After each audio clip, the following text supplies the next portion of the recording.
Japan's work culture is so cutthroat that it can be life-threatening.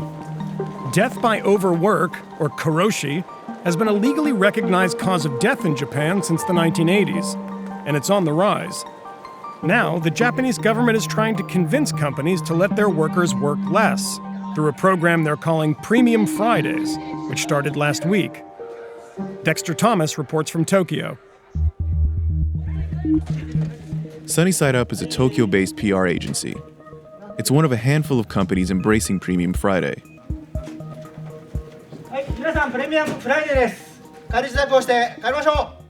At 3 p.m. on Friday, a manager sent all the employees home early. 退社してどこかに行かれるんですか？今日は映画館に友達と行こうかなと思ってます。何を見に？ララランド。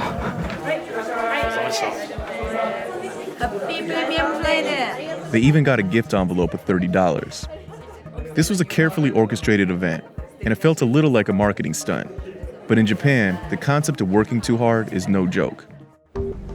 On top of the standard 40-hour work week, 1 in 4 Japanese workers put in an extra 20 hours of overtime. Japan's overwork-related legal claims reached a record high in 2015. The government acknowledged karoshi as the cause of at least 189 deaths. Noriko Nakahara's husband, who was the head of a private hospital's pediatric department, was a victim of karoshi. She says his department was understaffed and that his bosses kept pushing him to meet higher and higher sales targets. He was forced to pull double shifts and constant all-nighters.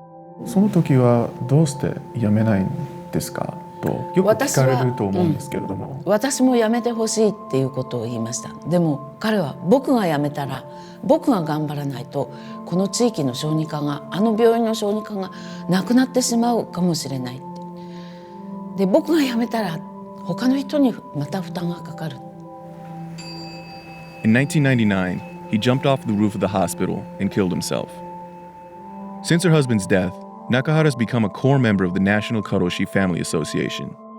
最初に夫が亡くなるまで苦しめたのは病院が悪くて、これはもう病院のせいだと思ってたんだけど、そのうちにそうじゃない、これは医者の労働性をきちんと認めない日本の国のシステムが悪いんだっていうことにだんだん気がついてきて。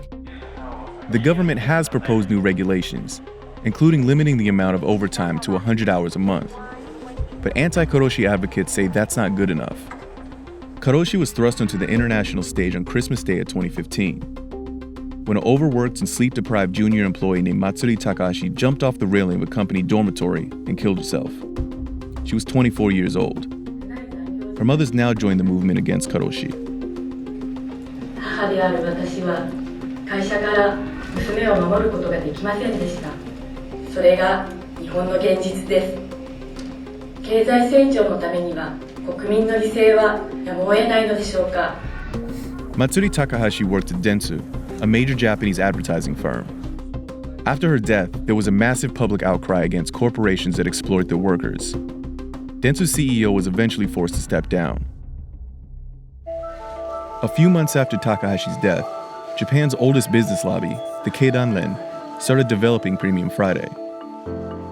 The international media has been painting this as a direct response to karoshi, but it's a little more complicated than that.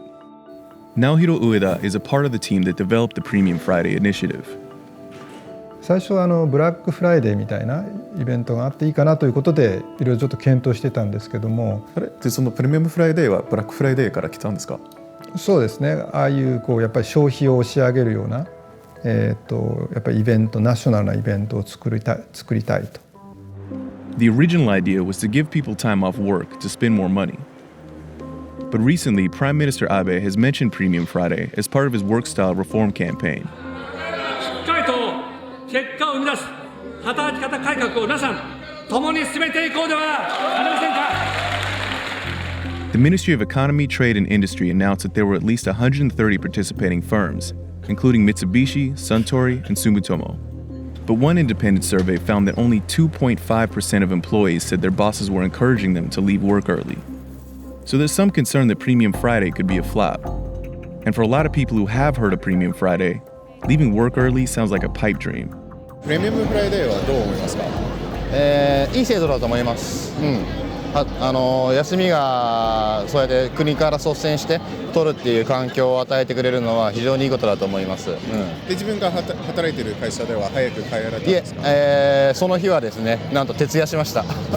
朝6時まで働きました。徹夜しましたか？はい。じゃあ今度できると思いますか？正直まだできないですね。やはり仕事をこなさなくちゃいけないので、今は稼ぎ時なのでそれは休むことはしないですね。